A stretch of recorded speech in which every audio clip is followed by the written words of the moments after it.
So, Red, I wanted to ask you about your time in the movement and basically disengaging.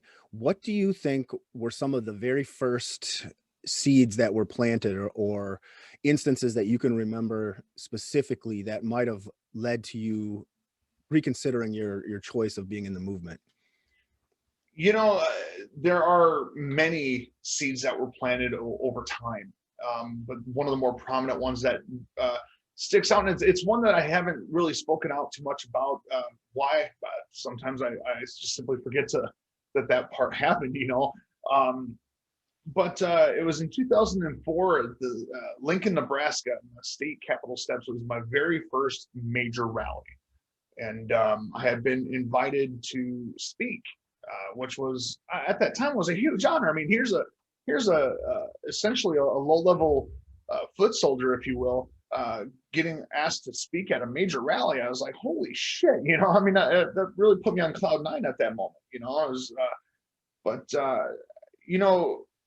from what I recall, we had been outside pretty near all day, and it was not a cold day by any means. It was rather hot.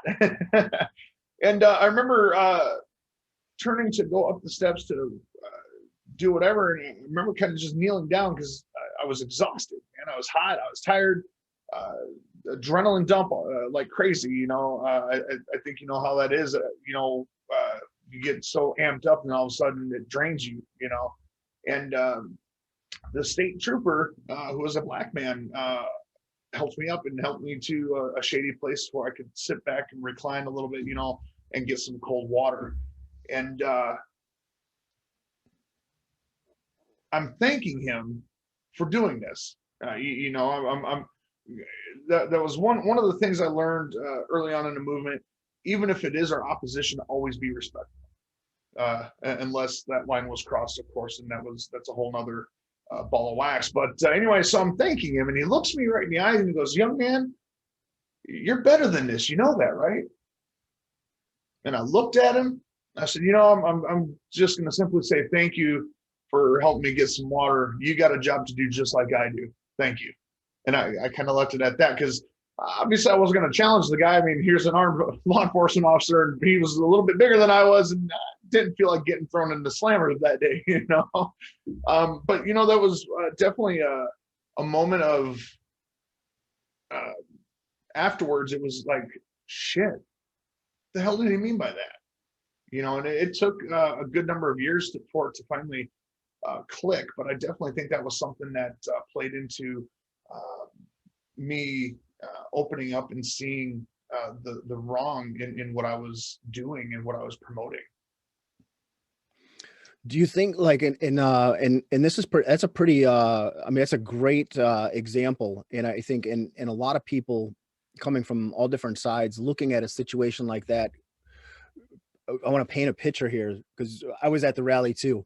Yeah, It was a Nazi rally, all right? So there's a right. black officer that's showing a little bit of humanity to somebody that he saw that needed a glass of water and treated you with kindness, and Right. that planted that seed, and I think that that says a whole lot. It really does. Absolutely. That situation at any other time could have been much more dangerous for all parties involved. Um,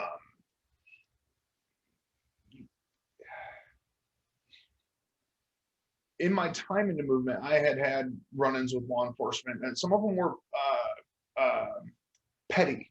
And what I mean by that is I flew a swastika flag for the NSM flag from my pickup truck, from the bed of my truck, and I'd get pulled over constantly for it.